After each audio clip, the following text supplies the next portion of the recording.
శారద కృష్ణప్రసాద్ని ఇంట్లో నుండి గెంటేస్తూ నా కొడుకు వస్తాడు, మీరు నా ఇంట్లో ఉండడానికి వీల్లేదు అని అంటూ కృష్ణప్రసాద్ ముఖంపైనే డోర్ వేసేస్తూ ఉండగా, లేదు నేను ఎక్కడికి వెళ్ళను, నువ్వే నన్ను లోపలికి తీసుకెళ్తావు, ఇక్కడే నా ఊపిరి ఆగిపోనైనా ఆగిపోతుందే తప్ప నిన్ను వదిలిపెట్టి నేను ఎక్కడికి వెళ్ళను అని అక్కడే వాకిట్లో నిలబడిపోతాడు కృష్ణప్రసాద్. లోపలికి వెళ్ళిపోతుంది శారద.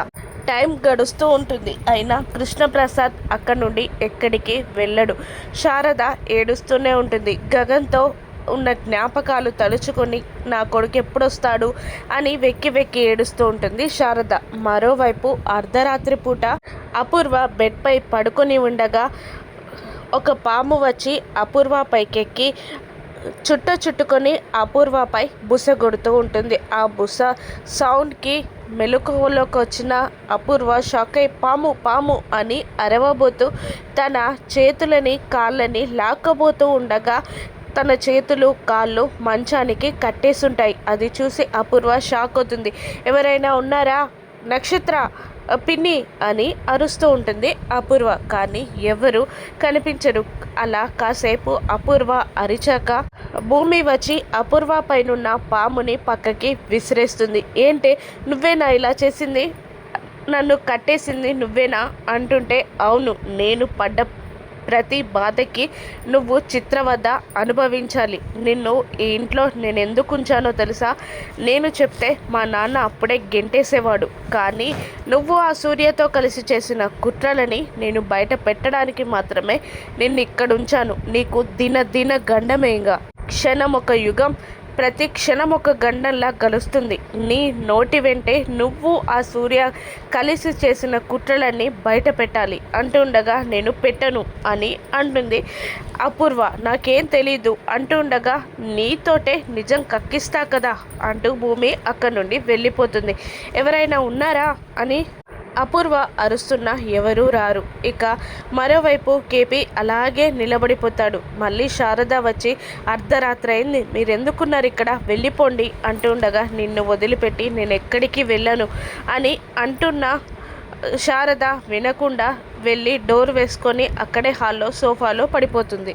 తెల్లవారిపోతుంది. అయినా శారద తలుపు తెరవకపోవడంతో, ఏంటి శారద ఇంకా లేవలేదా అని అనుకొని తలుపు తోసుకొని లోపలికి వెళ్ళేసరికి శారద అలాగే స్పృహ లేకుండా ఉంటుంది. అదేంటి ఇంకా నిద్ర లేవలేదేంటి అని వెళ్ళి చూసేసరికి ఒళ్ళు కాలిపోతూ ఉంటుంది. తీవ్రమైన జ్వరం వస్తుంది. దాంతో డాక్టర్కి ఫోన్ చేసి శారదాని బెడ్రూమ్లోకి తీసుకెళ్ళి బెడ్పై పడుకోబెట్టగా డాక్టర్ వచ్చి చెక్ చేసి, మనిషికి దిగులు లోపల మనిషిని తినేస్తుంది అని అంటుండగా, మా బాబు అని కేపీ చెప్పబోతుండగా, అదంతా నాకు తెలుసండి, ఇప్పుడు మీ ఆవిడ ప్రాణాలు కాపాడుకోవడం ముఖ్యం, నేను ఇంజెక్షన్ చేశాను, కాస్త ఏమైనా తినిపించండి అని చెప్పి డాక్టర్ వెళ్ళిపోగానే, అలాగే అని అంటూ స్పృహలోకి వచ్చిన శారదకి నచ్చజెప్పి బ్రతిమాలి గగన్ వస్తాడని చెప్పి మెల్లిగా తినిపిస్తూ ఉంటాడు కేపీ. నా కొడుకు వస్తాడు కదా అని ఆశగా అడిగి తింటుంది శారద. ఆ తర్వాత హాల్లో కూర్చొని ట్యాబ్లెట్స్ వేసుకోమని వాటర్ అందిస్తాడు కేపీ. అప్పుడే మీరా కూడా వస్తుంది.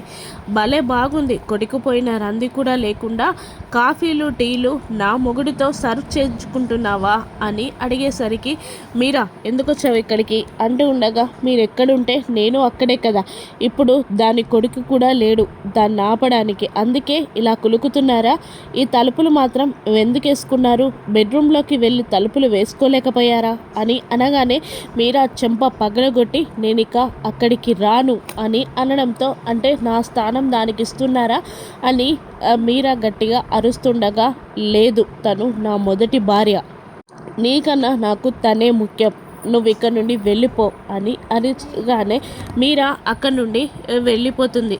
శారద, నా వల్లే మీకు కష్టాలు, మీరు వెళ్ళిపోండి, అందరూ నన్ను మాటలు అంటున్నారు అంటుండగా, నేను ఎక్కడికి వెళ్ళను, నా కొడుకు నన్ను క్షమించలేదు, ఇప్పుడు నేను నీకు తోడుగా ఉండలేకపోతే నన్ను నేనే క్షమించుకోలేను అంటూ శారదాని ఓదారుస్తూ ఉంటాడు. మరోవైపు అపూర్వ టిఫిన్ తింటూ ఉండగా ఒక్క ముద్ద నోట్లో పెట్టుకోగానే ఇంకొక 10 నిమిషాలు తిను తిను అనగానే ఏంటది అనగానే నేను అందులో పాయిజన్ కలిపాను కదా అనగానే వెళ్ళి వామిటింగ్ చేసుకొస్తుంది అపూర్వ. నన్ను ప్రశాంతంగా తిననీయవా అంటూ వాటర్ తాగుతుంది. ఆ వాటర్ కూడా అవునవును తాగు 10 నిమిషాలే అని భూమి బెదిరించగానే వెళ్ళి మళ్ళీ వామిటింగ్ చేసుకొని వచ్చి ఈ వాటర్లో కూడా కలిపావా అంటుండగా వాటర్లో కాదు, నువ్వేది తిన్నా ఏది తాగినా అందులో పాయిజనే ఉంటుంది, అలా సెట్ చేశా నేను అని భూమి అంటూ ఉండగా అసలు నన్ను తిననివ్వవా అంటూ ఉండగా తిననివ్వను, నువ్వు నాకు చేసిన ద్రోహం కన్నా ఇది చిన్నదే, మర్యాదగా నువ్వు సూర్యతో చేసిన కుట్ర అంతా బయటపెట్టు అంటూ ఉండగా నేనేం చేయలేదు అని సోఫాలో కూర్చుంటుంది అపూర్వ. అప్పుడే నక్షత్ర కాఫీ అందిస్తుంది. వామ్మో భయంగా ఉందే వద్దే అని అపూర్వ అంటూ ఉండగా నేనే చేశాను మమ్మీ తాగు అని బలవంతంగా తాగిస్తుంది నక్షత్ర. దాంతో కాఫీ తాగిన అపూర్వకి వామిటింగ్ సెన్సేషన్ వస్తుంది. దాంతో వెళ్ళి వామిటింగ్ చేసుకుంటుంది. చెప్పాను కదా నువ్వేది తాగినా అందులో పాయిజన్ ఉంటుంది అని అనగానే వామ్మో నేను తాగాను అంటూ నక్షత్ర కూడా వామిటింగ్ చేసుకుంటూ ఉంటుంది. ముందు డాక్టర్కి ఫోన్ చేయవే అంటూ ఉండగా మీకు ఆగకుండా 3 గంటల పాటు వాంతులు అవుతూనే ఉంటాయి అని భూమి అంటూ ఉంటుంది. నక్షత్ర డాక్టర్కి ఫోన్ చేస్తూ ఉండగా ఫోన్ కలవదు. నేను ఫోన్ కలవకుండా ఛాంబర్ పెట్టాను, మీ ఫోన్ నుండి ఏ ఫోన్ వెళ్ళాలన్నా రావాలన్నా నా పర్మిషన్ కావాలి అంటుండగా మమ్మల్ని బ్రతకనివ్వవా అంటుండగా బ్రతకనివ్వను అంటూ వెళ్ళిపోతుంది భూమి. మరోవైపు స్టేషన్కి వచ్చిన ఎస్పీ సూర్య భూమి ఫోటోని ముద్దు పెట్టుకుంటూ నా కలల రాణి ఎప్పుడు నా ఇంట్లో అడుగు పెడతావు అని సంబరంగా మాట్లాడుకుంటూ ఉండగా కానిస్టేబుల్ వచ్చి ఏంటి సార్ ఎవరు అంటూ ఉండగా నా కాబోయే భార్య తొందరలో నా ఇంట్లో అడుగు పెట్టబోతుంది అంటూ ఉండగా అవునా ఆల్ ద బెస్ట్ సార్ అంటూ వెళ్ళిపోతాడు. అప్పుడే ఒక కాఫీ టీ తీసుకొచ్చే వ్యక్తి టీ పట్టుకొస్తుండగా అక్కడే ఉన్న చెర్రీ మాస్క్ కట్టుకొని వాడికి కొన్ని డబ్బులు ఇచ్చి ఆ చెర్రీ టీలు పట్టుకొని లోపలికి వస్తాడు. లోపల సారికిమ్మని కానిస్టేబుల్ చెప్పగానే లోపలికి వెళ్ళి టీ సార్ అనగానే అక్కడ పెట్టు అంటాడు సూర్య. దాంతో టీ అక్కడ పెట్టే నెపంతో ఏదో కింద పడేసి సూర్య ఫోన్ని కొట్టేస్తాడు చెర్రీ. దాంతో సూర్య కింద పడేసిన వస్తువులకి అతన్ని తిడుతుండగా సారీ సార్ అంటూ సూర్య ఫోన్ని కొట్టేసుకొని వెళ్ళిపోతాడు చెర్రీ. ఇక తెలుస్తుందిరా ఈ ఫోన్తో మా అన్నయ్యపై నువ్వు చేసిన కుట్రలన్నీ బయటపడతాయి అని అంటూ చెర్రీ వెళ్ళిపోతాడు. భూమి గగన్లు ఎప్పుడు కలుస్తారో, అపూర్వ ఇంకా ఎన్ని టార్చర్లు అనుభవిస్తుందో రాను ఎపిసోడ్స్లో చూద్దాం. Thank you for watching.